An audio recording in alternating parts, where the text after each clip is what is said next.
So our first reading is from John chapter 1, verses 40 to 42.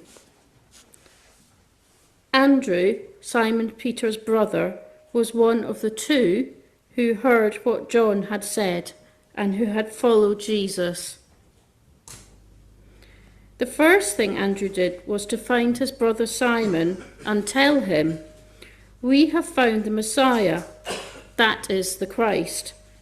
And he brought him to Jesus. Jesus looked at him and said, "You are Simon, son of God. You will be called Cephas, which when translated is Peter." And our second reading is John chapter 4, verses 39 to 42. Many Samaritans believe. Many of the Samaritans from that town believed in him because of the woman's testimony. "He told me everything I've ever done." So when the Samaritans came to him, they urged him to stay with them, and he stayed 2 days. And because of his words, many more became believers. They said to the woman, "We no longer believe just because of what you said. Now we have heard for ourselves, and we know that this man really is the Saviour of the world." When I preached on Trinity Sunday, I referred to the fact that I had been invited to preach today. And this is part of a series. This is the 5th out of 6. And I noticed that I'm the oldest of the preachers in this series. I'm taking it as a personal insult. The minister has run scared of me. But it does mean that she won't have the stopwatch on me.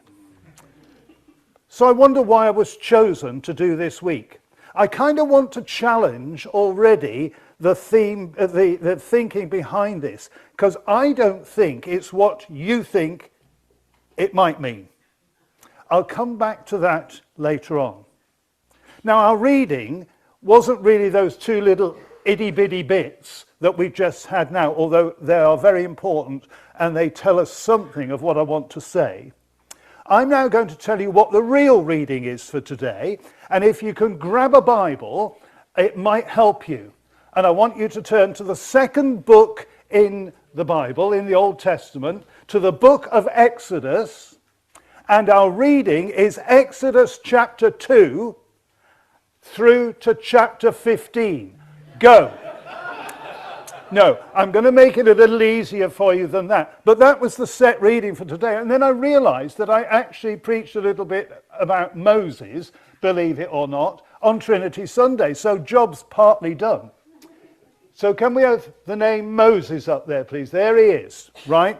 Very important character. But there's another character in there as well that we want to bring in just a little bit before. And she's called Miriam. There we are, and Miriam. Now, I'm saying that partly because our minister would like it to be known that it's not just men in this business, that there are women there as well. But Miriam in this story is really quite important because she's the older sister. In fact, in chapter 2, pretty much like in other parts of the Bible as well, she's not even named.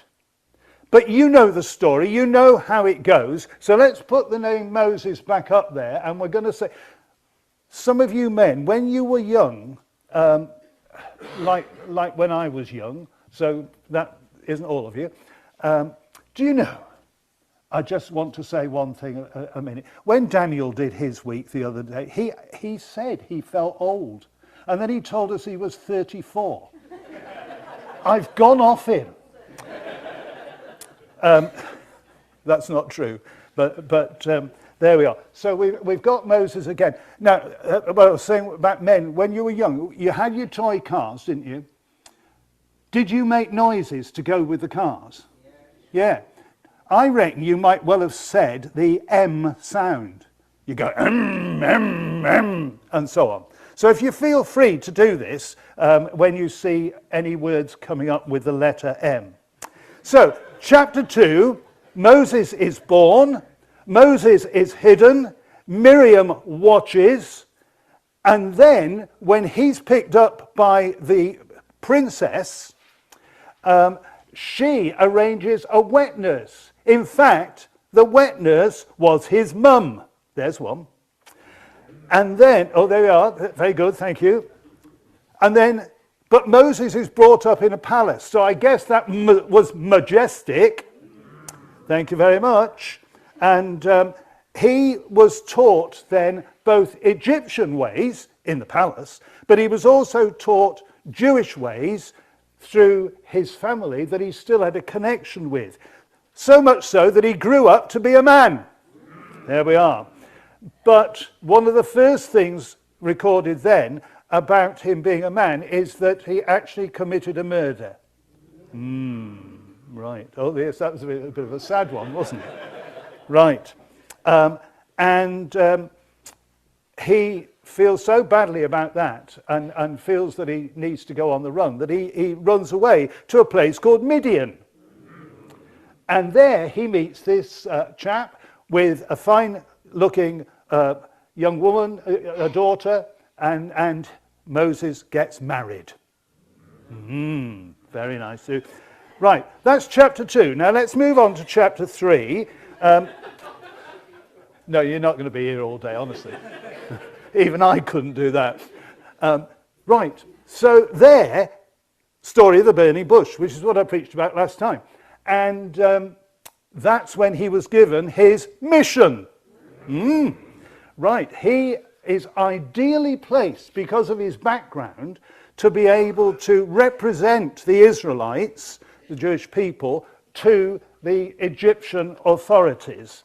So that's chapter 2 and 3 really does that bit, setting it up. And then chapters 5 to 11, he kind of goes in to Pharaoh, and you know how it goes.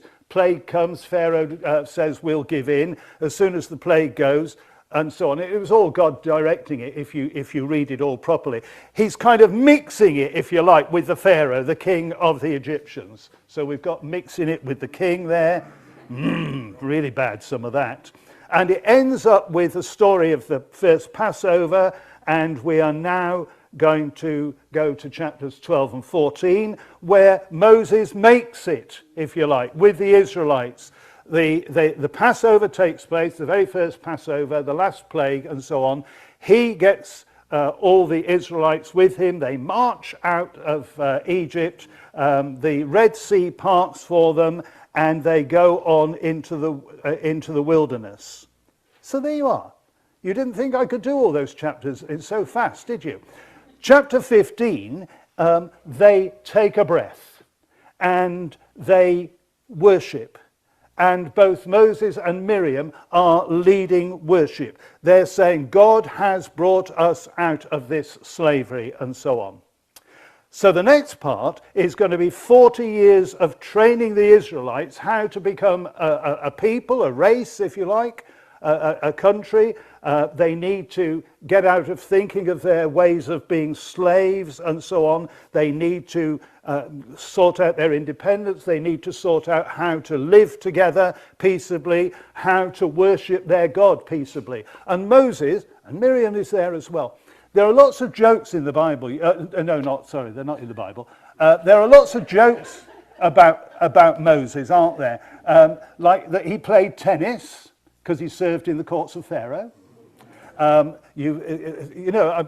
learned these a long time ago, and you get in them whether you like it or not.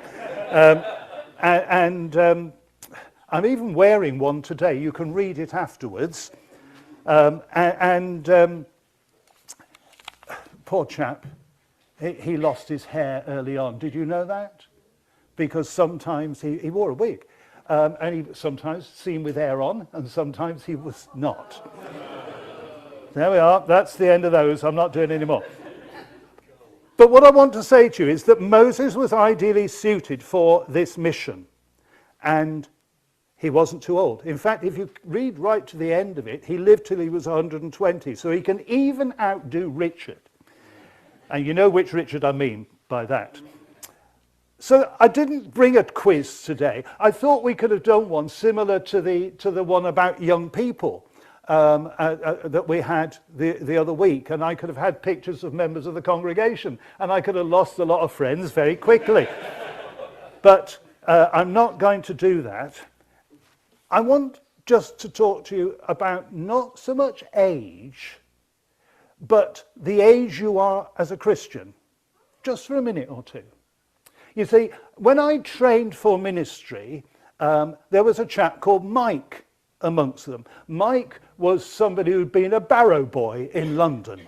And he lived on the outskirts of London, and he had quite a dramatic conversion, and he was into it in a big way. Linda, on the other hand, had been a Christian since she was quite an early teenager, and to be honest, from what I could see about her, she kind of lost her way a bit, and she was seized by a kind of thing of jealousy. She was really jealous of Mike. Why was Mike chosen to do certain things? And she had all this Christian experience that went back sort of 30, 35 years or something like that, and she wasn't chosen for so much stuff and so on. And that was the nature of the problem, really, why she wasn't, because she was beset by this kind of jealousy. So it's the experience you have. It can start from day one. It did with Andrew. We saw that a moment ago. It did with the woman of Samaria. We saw that a moment ago. So immediately that you become a Christian, you've got Christian experience building up in you. A very sad statistic says that if you don't manage to speak to your friends and family about your Christian faith, in the first couple of years, the chances are you're never going to do it at all. And it tails off our business of telling the good news of Jesus and so on. I was really moved the other day, a couple of Sundays back, when Jeanette was up here. She knows I'm going to say this, so it's... And when she talked about passing on to her family, you've already said it this morning as well, and it's part of my experience, and I know it will be for many of you. Let's just try and address that for a moment. It's not easy because they live with us, and sometimes we're not the greatest examples. Sometimes we're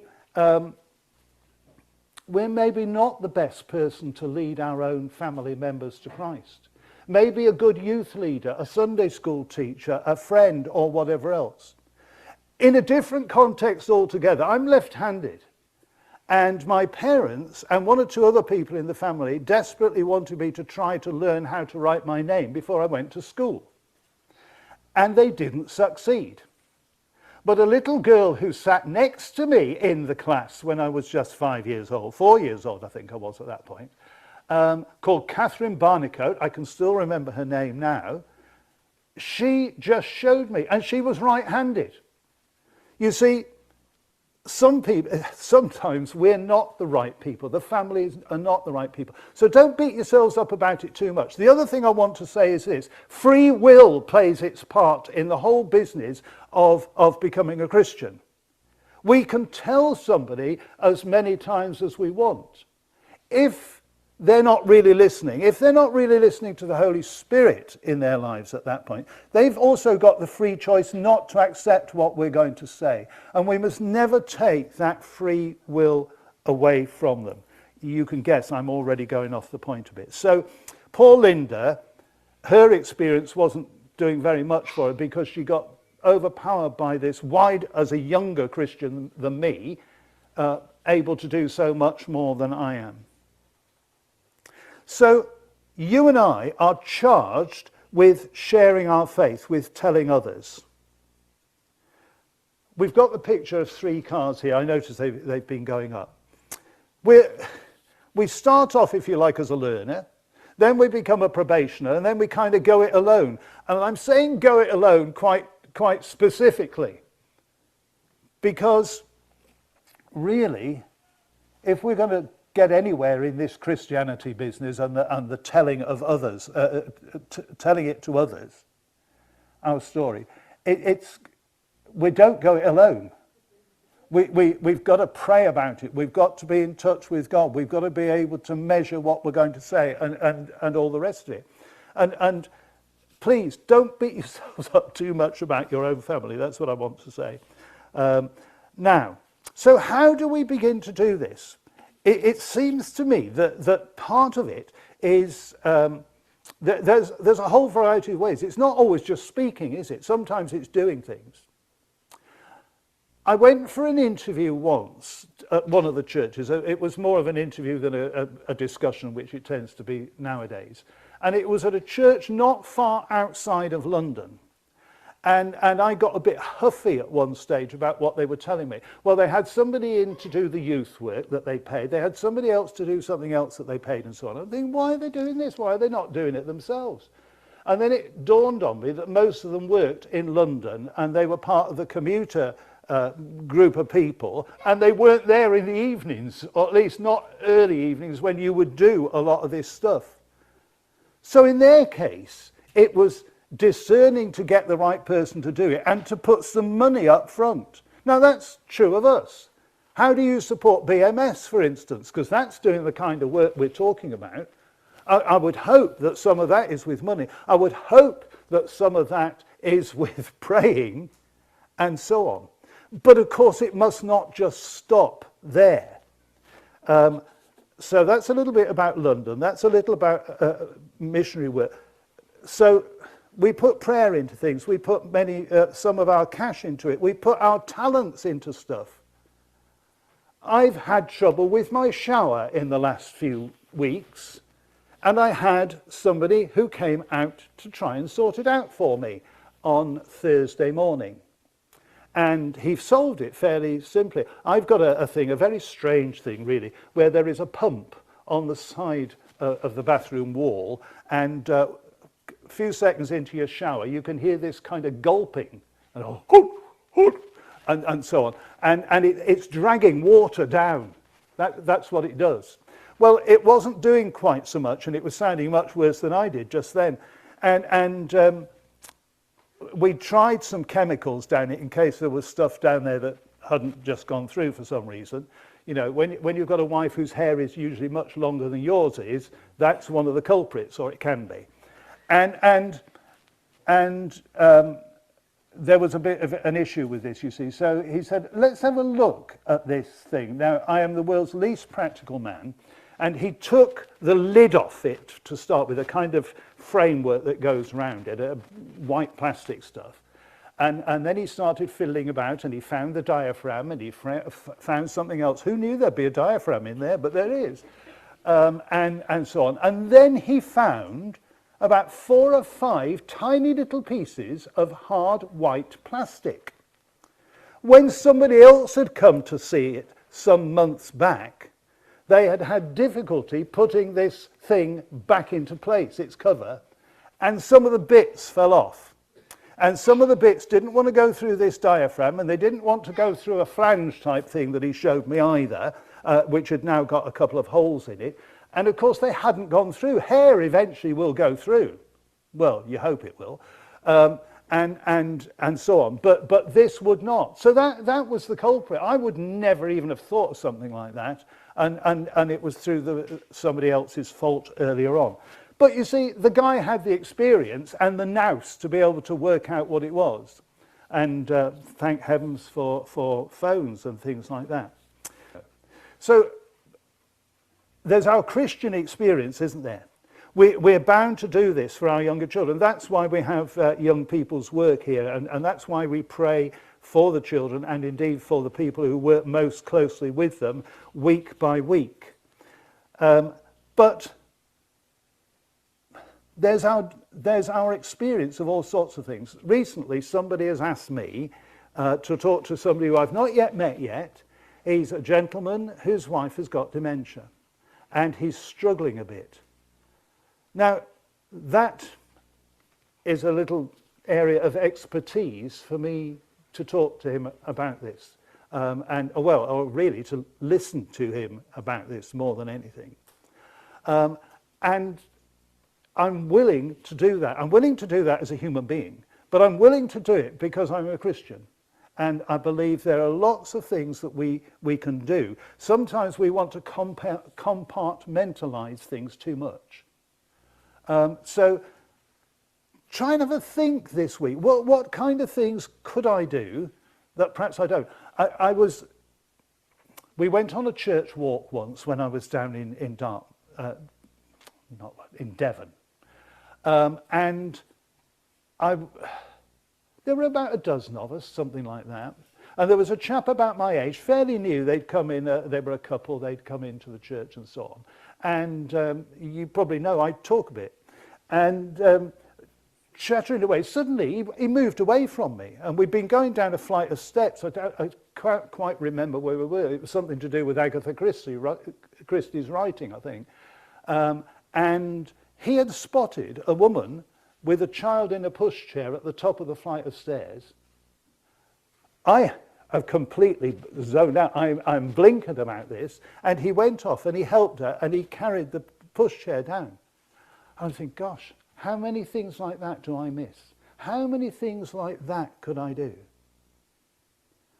And it kind of just called me up a bit. So what are the things we're passing on? We all have experience from the moment we're born. We all have Christian experience from the moment we're born in that way too. And if you think you're ducking out of passing on experience, you're not, because people are picking up on your experience whether you like it or not. Ask any teacher and they will tell you that kids pick up their mannerisms quicker than ever. You know, you're not intending to show them some of the things. I've got at least one person who's thinking of something that they've done like this. So try and think, what am I passing on? What am I actually using here? And so on. It's difficult.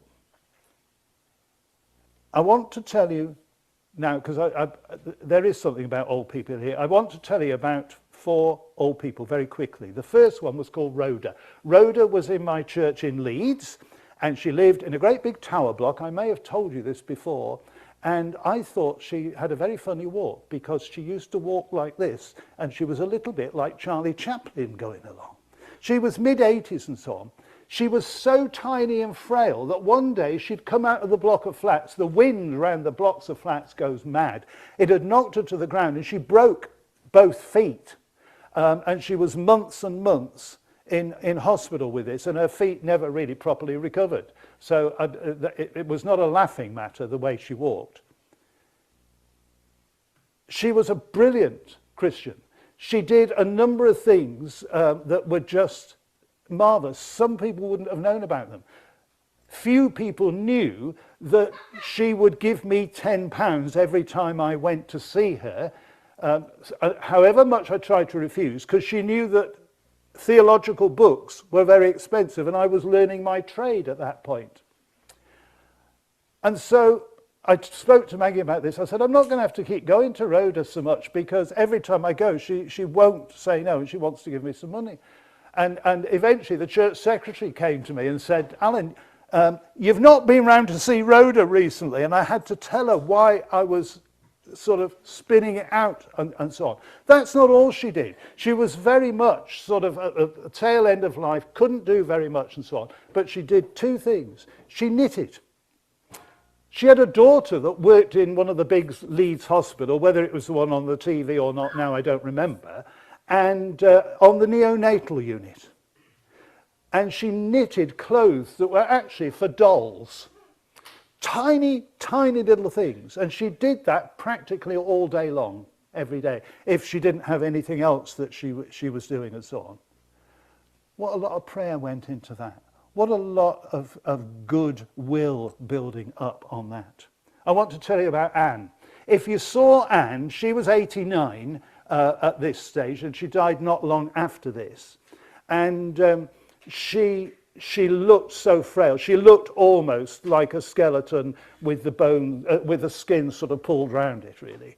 And she fell ill, and she ended up going into the hospital. Often she said to me, she had trouble with breathing at this point because her heart wasn't doing very well. She went into hospital. It was just before the funeral for the Princess of Wales, Diana. And I seem to remember the funeral was on a Saturday. And I actually went to see her sometime in the afternoon after that. And she very often would say to me, I don't really know why the Lord has not taken me yet. And not in a bad way, but that's what she would say. And she looked so frail in this bed. And then she began to tell me about the conversations she was having. There was one nurse on the ward who was a Christian, and she'd got to find this out, and they were praying together each day. There was another nurse that they prayed into the faith while she was in that week. There was another patient that they, a number of patients in the Bay that they had spoken to about Christianity between them. And and she said, I now know why I've been spared. And that to me is one of the tremendous things I see. A man, he was church secretary at a church in Dartford. He was about 94, and I've forgotten his name, I'm so sorry. And he was really getting past it. He was very, very deaf. He didn't actually hear himself being called up by the minister at the induction for the new minister, you know, the one doing the stuff and so on, and had to be called and then led by the arm to come up and do his little speech and so on. So he's getting a bit past it. Every year since the end of the Second World War, he had gone back to Japan, and he was still doing it then, to talk in Japanese schools about the bomb and teaching. And doing that as a Christian, remarkable people. And then there's one other I just want to mention as well. His name is Rupert, and I think you'll be seeing him again a little bit later on. So, there we are. We are never too old. We're never too young. We got that the other day. We are never too old. We're going to be passing something on, whether we know it or not, and let's be a bit more proactive about it to pass on what is right and good. And don't worry about the consequences necessarily, because that's up to God and the other people, not to us.